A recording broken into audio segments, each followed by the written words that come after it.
नमस्कार दोस्तों। आज फिर से आपके बीच हिंदी साहित्य की अत्यंत क्रांतिकारी कविता वह तोड़ती पत्थर प्रस्तुत है। कविता कुछ इस प्रकार है। वह तोड़ती पत्थर देखा उसे मैंने इलाहाबाद के पथ पर। वह तोड़ती पत्थर कोई ना छायादार पेड़, वह जिसके तले बैठे हुई स्वीकार। श्याम तन भर बधा यौवन, नत नयन प्रिय कर्मरत मन। गुरु हथौड़ा हाथ करती बार बार प्रहार। सामने तरु मालिका अट्टालिका प्राकार। चढ़ रही थी धूप गर्मियों के दिन, दिवा का तमतमाता रूप। उठी झुलसती हुई लौ, रुई जो जलती हुई भू। गर्द चिनगी छा गई प्राया हुई दोपहर। वह तोड़ती पत्थर इलाहाबाद के पथ पर। वह तोड़ती पत्थर देखकर कोई नहीं देखा मुझे उस दृष्टि से, जो मार खा रोई नहीं। सजा सहज सितार सुनी मैंने वह नहीं, जो थी सुनी झंकार। एक क्षण के बाद वह कापी सुघर, ढुलक माथे से गिरे सीकर। लीन होते कर्म में फिर जो कहा, मैं तोड़ती पत्थर, मैं तोड़ती पत्थर।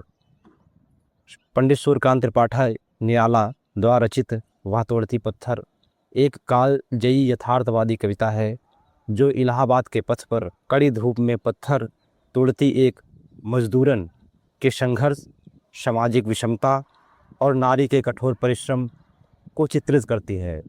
यह कविता शोषित वर्ग के प्रति सहानुभूति और पूंजीवादी व्यवस्था पर गहरा व्यंग्य करती कविता है।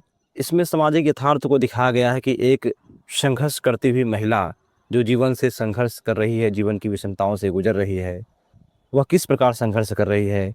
तपती धूप में पत्थर तोड़ रही है, मजदूरी कर रही है, जबकि उसके सामने ही उच्च अट्टालिकाएँ बने हुए हैं, ऊंचे ऊंचे महल घर बने हुए हैं और वहाँ पर महिलाएं सुखपूर्वक जीवन निर्वहन कर रही हैं। एक तरफ गरीब महिला है और दूसरी तरफ धनवान और महिलाएं हैं। ये निर्धन और धनवान के बीच एक जो गहरी खाई है उसको प्रदर्शित कर रही है। अंत में महिला जो है पसीना पोंछकर अपने काम में लीन हो जाती है। यह दिखाती है कि उस महिला के अंदर कितनी जिजीविषा है, उसने जीवन से हार नहीं मानी है और वो संघर्ष करती दिख रही है। और निराला जी ने इस महिला को कर्म योगिनी की संज्ञा दी है। करे जो कर्म पाए फल सोई, निगम नीति अस कह सब कोई। कर्म ही प्रधान है कि व्यक्ति को परिस्थितियों में उलझकर नहीं रहना है, कर्म करते रहना है। अगर कर्म सही दिशा में जा रहा है तो निश्चित ही जीवन सकारात्मक होगा। इतना कठिन संघर्ष है जीवन का, कोई छायादार पौधा भी नहीं है। इस विकट धूप में भी वह हथौड़ा लेकर बार बार प्रहार करती दिखती है, फिर भी उसके अंदर आत्मविश्वास है, वह कठोर परिश्रमी है, बार बार अपना पसीना पोंछकर वह काम में लग जाती है। इस कविता का निष्कर्ष यही है कि यह एक मजदूर स्त्री की कहानी नहीं, बल्कि पूरे समाज की तस्वीर है। जो बड़े बड़े दावे किए जाते हैं कि महिला सशक्तिकरण के लिए ये हो गया वो हो गया, आज भी देश में परिस्थिति ऐसी ही है।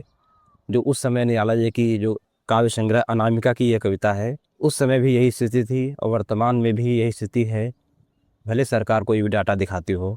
निराला जी ने इस कविता के माध्यम से दिखाया है कि सच्ची ताकत बाहरी सुख सुविधाओं में नहीं, बल्कि कठिन परिस्थिति में भी डटकर जीवन संघर्ष करते रहने की है। जीवन में कितनी भी कठिनाई क्यों न हो, इंसान को संघर्ष करते रहना चाहिए। समाज में आर्थिक असमानता भी एक कड़ी सच्चाई है। श्रम करने वाले लोग ही असली नायक होते हैं। आत्मसम्मान और मेहनत ही इंसान को महान बनाते हैं। बहुत बहुत धन्यवाद मित्रों।